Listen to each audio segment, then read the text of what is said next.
Hello there and welcome. I'm Bob Proctor. I want to talk to you about forming a habit that'll literally change your world.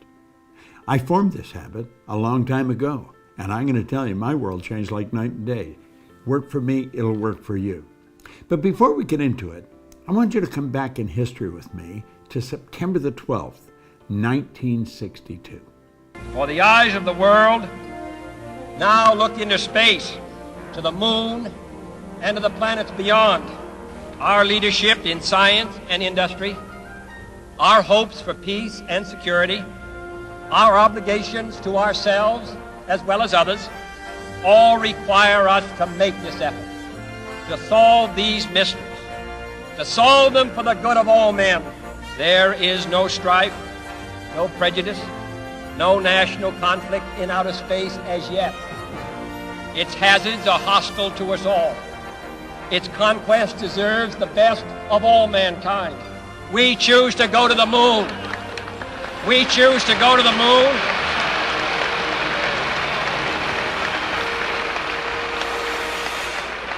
We choose to go to the moon in this decade and do the other things, not because they are easy, but because they are hard. Because that challenge is one that we're willing to accept, one we are unwilling to postpone, and one we intend to win. Do you know what John Kennedy did there? Made a decision. That was a decision. It was a big decision, and it changed everything forever. Well, do you know, decision is something most people never really learn, and for good reason. Stay with me, because I'm going to show you something here that you possibly have never looked at before. This book changed everything for me. In this book, it's Napoleon Hill's Think and Grow Rich. There's 15 chapters. There's one chapter, the entire chapter, is dedicated to decision. Now you may say, well, I make decisions. Do you really? You may make little ones, but you make the real important ones. Do you go after what you want in life? Do you get everything you want in life? See, the truth is, only about 3% of the people are really living the way they want to live, driving the car they want to drive, taking the trips they want to take, living in the houses they want to live in. Most people do not, and they'll tell you why they can't, and they'll give you a string of reasons a mile long. All seem very practical, very reasonable, and the leader of them all is they can't afford it. Well, the truth is, we live in the richest country in the history of the world. Money is the easiest thing in the world to earn once you learn how. Well, if you turn making a decision into a habit, you're going to learn how to do a whole lot of things you may think you can't do. See, what we're doing is we're exploring a side of our personality that we really don't understand. Now, I photographed a page out of here. Napoleon Hill said, those who reach decisions promptly and definitely know what they want, and they generally get it. The leaders in every walk of life decide quickly and firmly. That's the major reason why they're leaders. He said the world is a habit of making room for the man or woman whose words and actions show they know where they're going. And he went on to explain why we have difficulty here, for very good reason.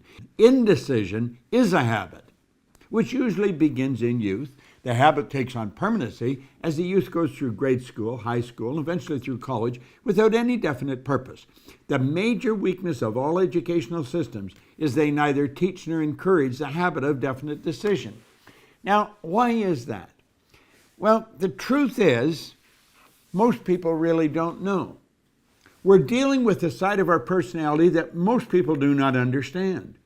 What you see here is not me. This is my body. You never hear anyone say, am hand. You see, we've got to take a look at the non-physical side of ourselves. President Lincoln put that very well. He said, to believe in the things you can see and touch is no belief at all. But to believe in the unseen is a triumph and a blessing. Well, let's look at this. Making a decision, we're going into the unseen part of ourselves, using faculties most people don't even know they've got. You see, Einstein said the intuitive mind is a sacred gift. Well, he said the rational mind is a faithful servant. He said we have created a society that honors the servant and has forgotten the gift.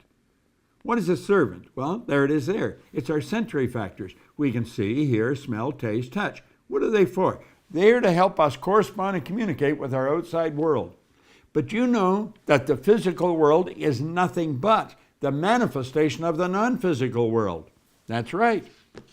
Here we've got something that's nothing short of a miracle when we look at it properly. This is a little cell phone. It has more power than the computer had that took the first rocket to the moon. Think of that. And I'm carrying it around in my pocket. I can touch a button and bang, like that, send a picture to you, and you'll get it simultaneous with me sending it. How does all that happen? Well, it happens because we're dealing with the non-physical side of ourselves. We're dealing with just pure power. How do we get at that? Well, we've been gifted. We've been gifted with something no other form of animal life has. We have these higher faculties. You've got perception, memory, imagination, will, reason, intuition. I want you to shift your perception for a moment of yourself. You know, our good friend, the late Wayne Dyer, he put it very well. He said, when you change the way you look at something, what you look at will change. Change your perception. Do you know the reason most people don't make decisions? Because they can't see how they're going to get there. So what do? They keep doing things that they can see how they're going to get there. And that's why their life never really changes. Stick with me here for a moment. Think of you. You are a mass of energy and you function on frequencies. That's what you are. Take a look at yourself. Here's a shot taken by Kirlian photography. Semyon Kirlian was a Russian who perfected a form of photography way back in the early 30s that'll photograph mass, where you can photograph the energy leaving the body. There's a glow of energy around you. This physical thing we live in is a mass of energy. Well, we're going to be talking about the non-physical side. You see, a frequency is a level of vibration. Do you know vibration is a natural law of the universe? Everything vibrates, nothing rests. We live in an ocean of motion. Now, there's an infinite number of frequencies. Now get this. Let all these lines represent levels of vibration, okay? Levels of vibration, as we said, are referred to as frequencies. You and I think on frequencies. The highest function we're capable of. Now here's where you really want to pay attention. This, if you get this, if I communicate this effectively, your life can change, because it sure changed mine. We think on a frequency. And the frequency we think on dictates the results we get. So we're sitting here and they say, these are my results, but this is where I really want to go, and we point to a star. Somebody said, what do you really want? I really want to be wealthy. Do you know that most people never live the way they really want to live? They don't. They never earn the amount of money they can. They don't live in the house they really want to live in. They don't take the vacations they really want to take. Why? Because they don't know how. You see, when they set those targets, they look off into a space and they see nothing. Now look here for a moment. These lines represent levels of frequency, or you could say levels of awareness. But when we set the target way up there, it's all gone. We don't know how to get there. Think of that. Think of what Steve Jobs says. You cannot connect the dots looking forward. You can only connect them looking backwards. So you have to trust that the dots are going to connect as you go ahead. Now that's pretty big. If you're going to look at the unseen, you have to use the higher faculties. That's what Einstein talked about, the sacred gift. We can use faculties to look into the future. We can go into the future with our imagination and see ourselves where we want to be a year from now, and then bring that into the present and begin acting like the person we want to become. So let's go back and look at this again. We'll say, that's where I want to go, and I'm going to get there. Now, we do make decisions, but then we say, not going to start yet. I'm going to do that as soon as I get the money. I talked to a young couple. In fact, I wrote about them in a book, Pat and John. I sat with them in a hotel in Toronto, and they said they wanted to buy a house. And I said, well, go on out and buy one. We said, we can't buy a house. We haven't got any money. I said, you don't need any money. They looked at me rather strange. I said, what do you need the money for? You haven't made the decision to buy the house. You see, You don't need the money until after you make the decision. Person say, I want to take a trip, and I'm going to go as soon as I get the money. You don't need the money to make the decision to take the trip. I'm going to start my own business as soon as everything's right. Things are never going to be right. You've got to make a decision. Now, do you see, when you make the decision, everything starts to change. Look at this for a moment. You're thinking down here on this frequency, and that's what's giving you the results you're getting. If you want to go where you say you want to go, you've got to get on that frequency. You see, the truth is, you're not thinking about getting there. You're letting the present results repeat, and that's the star you're shooting at. You're going to get the same results over and over and over again as long as you keep your thinking there. You've got to get your thinking up on this higher frequency. Because when you get on that frequency, the thoughts and things that are going to come into your mind will take you there. How do you think we got to the moon? Kennedy didn't know how to get to the moon. When he asked Dr. Wernher von Braun, who's considered the father of the space program, what will it take for us to build a rocket, carry a man to the moon, and bring him back safely to Earth? He said, the will to do it. The will is one of the higher faculties. That's what Einstein was talking about. The will gives you the ability to focus on one thing to the exclusion of everything else. When you focus on that one thing, you're on that higher frequency. How do you do that? Well, first, you got to make a decision to go there.